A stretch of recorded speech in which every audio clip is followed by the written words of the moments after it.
David Mouillet, qui est chercheur à l'Institut de planétologie et d'astrophysique de Grenoble. On peut le remercier. Bonjour. Bonjour et merci de venir nous expliquer un petit peu plus en quoi consiste votre travail. Mais tout d'abord, une question à propos de la localisation des observatoires. Pourquoi en montagne et pourquoi au Chili ? Oui, alors dans le film, là, on parle plus de l'instrument lui-même que de la montagne. En fait, la montagne, c'est super important parce que les objets sont très faibles. Alors, on veut d'abord se mettre dans un endroit sombre. Alors, là, on pourrait aller en Chartreuse, par exemple, en Vercors, plutôt qu'à Grenoble. Mais on veut aussi que l'atmosphère soit très transparente. Et puis surtout qu'on limite le plus possible ce flou dont on parlait beaucoup dans le film. C'est la turbulence, c'est le brouillage des images. Et pour ça, en fait, plus on est haut, mieux c'est. Ce qu'on veut aussi, c'est qu'on soit un endroit où l'air soit très très laminaire, très très calme. Et en fait, ça, c'est des endroits qu'on observe, qu'on obtient vraiment en montagne, en haute montagne. Et d'autant plus que la montagne est à proximité de l'océan. Parce que l'air qui vient de l'océan flotte au-dessus de l'océan de manière très très calme et ensuite arrive sur les terres. Les premières terres qu'il rencontre, c'est un air qui est encore une fois très très stable. Et puis ensuite, lorsqu'on va derrière, à l'intérieur des continents, bien là c'est très très turbulent et c'est beaucoup moins propice pour les images. Alors des observatoires en altitude comme ça, il y en a beaucoup. Là, vous allez pouvoir voir, il n'y a pas que cet observatoire un peu éloigné dans le film qu'on a pu montrer. Alors ça, c'est celui du film. Hein. Oui, c'est celui qu'on voit au Chili. Donc là, on est en altitude, on est à près de 3000 mètres. Alors on peut y accéder en voiture, c'est très pratique pour ces gros Et là, on est sur le plateau de Bure, juste au sud de Grenoble. Hein. Alors là, à proximité de Grenoble, oui, il y a un grand plateau à 2500 mètres d'altitude et l'air est très très sec. Alors ça, c'est extrêmement bien aussi puisque c'est très transparent dans les ondes radio. Donc c'est un site magnifique dans le Dévoluy, très près d'ici. Et là, on part dans les Pyrénées. Alors ici, on est dans les Pyrénées. On est vraiment au sommet d'une montagne, à 3000 mètres également. Donc c'est un site en France. Et pour les mêmes raisons. En fait, on veut être très sec, très haut, avec un air très très stable. Et c'est ce qui a motivé d'aller se placer si haut de manière assez difficile. Alors pourquoi est-ce que vous êtes devenu astrophysicien ? C'est pour le plaisir d'aller passer les nuits froides à 3000 mètres d'altitude ? Ou qu'est-ce qui fait qu'on a envie de devenir astrophysicien ? Comment on devient astrophysicien ? Alors oui, la fascination pour ces sites d'observation, ça a compté. Donc je crois que c'est quelque chose qui fait rêver. Et puis il y a la notion d'observation. Je pense que en fait, lorsqu'on voit des films avec plein d'effets spéciaux, c'est magnifique. Mais je trouve que la nature elle-même, elle a tous les effets spéciaux les plus spectaculaires qu'on puisse imaginer. Alors j'aurais pu m'intéresser au fond des océans ou la nature qu'on voit dans une forêt ou ailleurs. Bon, les étoiles aussi, c'est fascinant.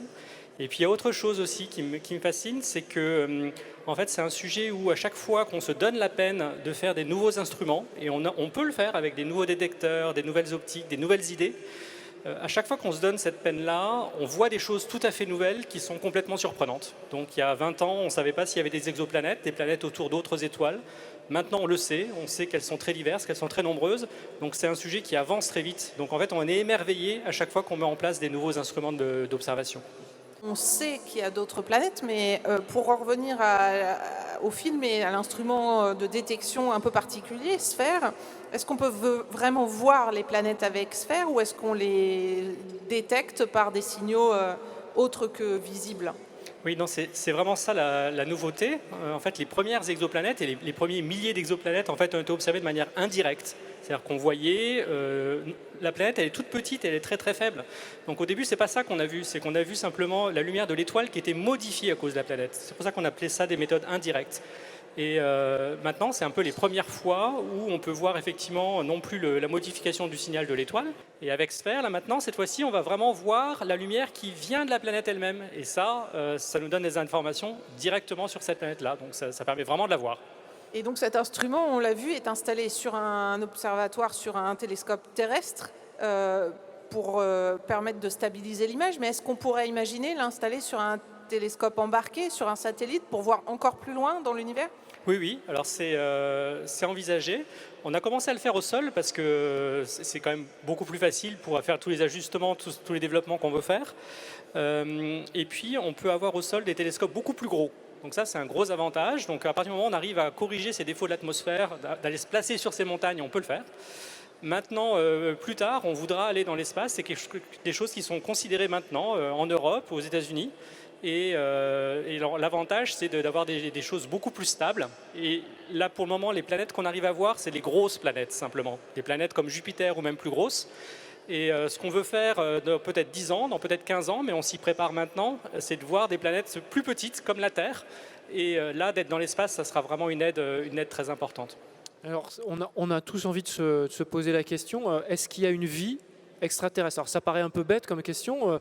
Au fond, on a tous envie de découvrir la vie loin dans l'univers, des petits hommes verts. Est-ce qu'on en est là? Est-ce que c'est encore réaliste d'imaginer ça ou... Alors, il y a quelques temps, je pense qu'effectivement, ça n'était pas réaliste. Maintenant, on sait que les planètes, elles sont très très nombreuses. Par exemple, autour de l'étoile la plus proche de nous, Proxima du Centaure, on sait qu'il y a une planète qui ressemble un peu à la Terre. Et donc, ça devient maintenant envisageable de se poser cette question. Ce qu'on ne pourra pas faire dans un avenir envisageable, là, c'est directement de voir. Par exemple, de voir une ville ou des choses comme ça on ne peut pas. On n'arrive pas à voir à l'intérieur de la planète. Par contre, si on regarde une planète de manière globale, ce qu'on peut voir, c'est, comme c'est indiqué dans le film, c'est la composition de l'atmosphère. Et donc là, les questions qu'on se pose tout à fait sérieusement, auxquelles on se prépare maintenant, c'est de pouvoir détecter, par exemple, est-ce qu'il y a de l'oxygène, est-ce qu'il y a du méthane, est-ce qu'il y a du CO2.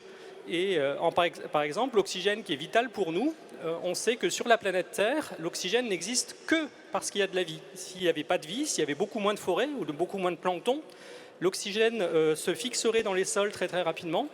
Et donc, il n'y aurait plus d'oxygène. Or, l'oxygène, on peut la détecter même de très très loin, même sur une exoplanète. Donc, c'est ce genre d'indicateurs-là qu'on cherche et pour lesquels on se prépare. Ah oui, donc détecter l'oxygène dans l'atmosphère des planètes très lointaines, ça pourrait permettre de démontrer qu'il y a de la vie sur ces planètes, c'est ça Alors, oui, c'est ce genre d'indicateur. C'est un espoir en tout cas. Voilà, c'est ce genre d'indicateur. On pense que d'ici 5, 10, peut-être 15 ans, on sera capable de détecter ce type de molécule s'il existe.